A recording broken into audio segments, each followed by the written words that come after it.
ஓட்டு போடுறதுக்கு முன்னாடி டிஎம்கே பண்ண நல்ல விஷயத்தெல்லாம் ஒரு நிமிஷம் கண்ண மூடி நினைச்சு பார்ப்போம்.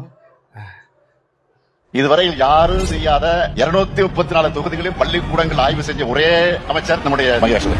கோவை கவுண்டம்பாளையம் மாநகராட்சி பள்ளியில் மதிய உணவு சாப்பிட்ட குழந்தைகளுக்கு திடீரென வாந்தி மயக்கம் ஏற்பட்ட நிலையில் கள்ளக்குறிச்சி மாவட்டம் கடுவனூர் அரசு பள்ளியில் பள்ளி விழுந்த உணவை சாப்பிட்ட மாணவர்களுக்கு வாந்தி மயக்கம் ஏற்பட்டுள்ளது. ஓசூர் அருகே 2 வயது குழந்தையை பாலியல் வன்கொடுமை செய்த வழக்கு அஞ்சட்டி வட்ட திமுக இளைஞரணி அமைப்பாளர் பெரியநாயகம் போக்சோ சட்டத்தின் கீழ் கைது. விருதாச்சலத்தில் 5 வயது பள்ளி குழந்தைக்கு பாலியல் தொல்லை கொடுத்த பள்ளி தாளாளரான திமுக கவுன்சிலர் போக்சோ சட்டத்தில் கைது செய்யப்பட்டுள்ளார்.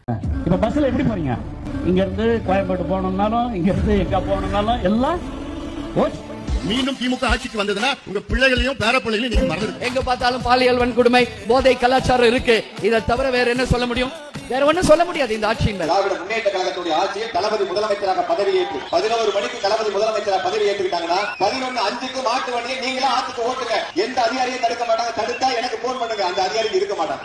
கொலை, கொள்ளை, கற்பழிப்பு, பாலியல் பலாத்காரம், சங்கிலி பருப்பு, தாலி அரிப்பு என்று இந்த சட்டம் ஒழுங்கு ஒரு மோசமான நிலையில நடந்து கொண்டிருக்கிறார். இன்னும் தமிழ்நாட்டுக்கு செய்ய வேண்டிய கடமைகள் நிறைய இருக்குன்னு எனக்கு உணர்த்துது.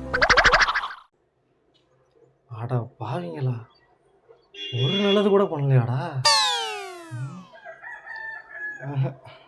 பேசாம இந்த கட்சிக்கே போட்டுருவோம்.